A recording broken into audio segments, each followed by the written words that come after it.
Okay, if you want to disassemble this machine after using, you'd twist this out just as seen, and then remove this all together, keep aside. Also this, you pull this up from inside, keep aside, and then this, you twist it and also remove this. So we keep the engine aside entirely. These are the things we wash together. Now, this has a stone inside it. All you have to do is to twist this just as seen, and then remove the stone and keep aside. Again, you remove this stone too, twist this knob, remove the knob, again remove the stone. So basically you wash all of these. These are the pieces you wash together. Now note, be very careful of the stone and every piece of each accessories. They are very important. Without one accessory, or if one accessory goes missing or got bad, then it means the whole stuff is useless, because we don't have a spare part in the market to buy. So kindly take note. Okay, so now if you then want to fix this back and put, be sure that every of each accessories are dry. Everything you removed, be sure to wash it and be sure they are dry before you bring it back on the engine, just as seen before you disassembled. Now the first thing you pick up is this, and then you pick up this stone. Now this stone with a T has to come onto this very particular accessory. The T comes into here just as seen, and then you use the lock knob to then lock it. Now it's together. Please take note, always take care of each accessory. There is no spare part. The next one you pick again is this, and then kindly check you have 1 2 3 1 2 3. It then means that this would sit in just as seen, and then bring this other cover to close the stone together. Also be careful not to lock it wrongly. Always take your time. Now we have it well covered. So we then bring in the engine. The drum comes in here. Okay, then you bring this into the drum, well put together. Then this comes here and clips inside. So we have this ready and perfect for use.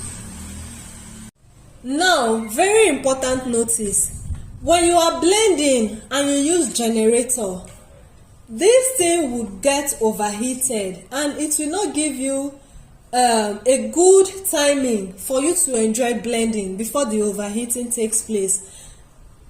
To put it short, it is not friendly with generators, especially if it is not a big generator. So I would always employ you to use NEPA lights. Take advantage of NEPA lights to blend or to mill whatever thing you want to mill, because generators make it go extra hot than NEPA lights. Now, if you want to blend and you are putting in whatever you are blending, please kindly note, do not pour in so much at a time. This stuff would lock, and when it locks, you have to give it hours, if not until the next day, before it starts working. To avoid that, please, once you on it, make sure whatever you are milling is being poured inside little by little by little. Do not just stock it with so much and go. It will lock or it will jam, and that is it.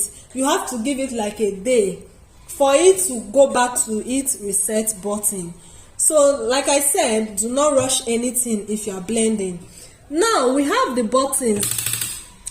All these buttons is telling you how rough each stuff is. From 10 to 7, whatever you are blending will be very, very rough. More like as you pour it in, it's coming out. It's not going to blend for you very well. Now from 6 to 3, whatever you are blending will be blended but not super smooth, and then from 2 to 1, whatever you are blending will be super fine. So like I would advise, once you start blending your first batch, either your wheat, your rice, your corn, your beans, whatever it is you are milling, I would advise that the first try should be on 4. The button should be on 4. So once you blend and it's on 4, you start pouring in your first batch. After blending, you want to go to the second batch for it to be super smooth. You can then take it to 2. If you take it to 1, it will be too, the engine will be too locked for the item you are blending to flow out easily. So I would advise you leave it on 2. You still get a perfectly fine flour or whatever it is you are milling.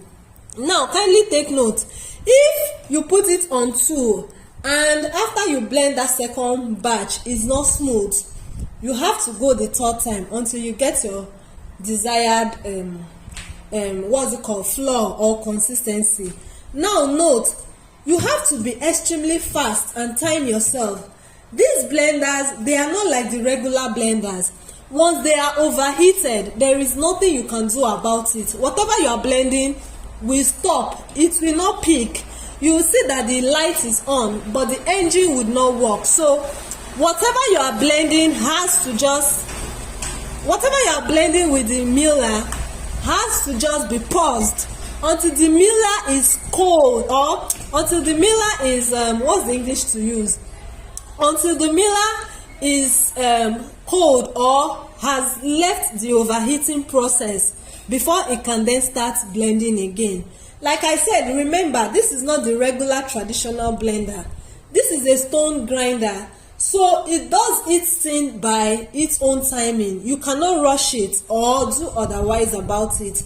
If you are blending and suddenly it stops, that is general about all the dry mills.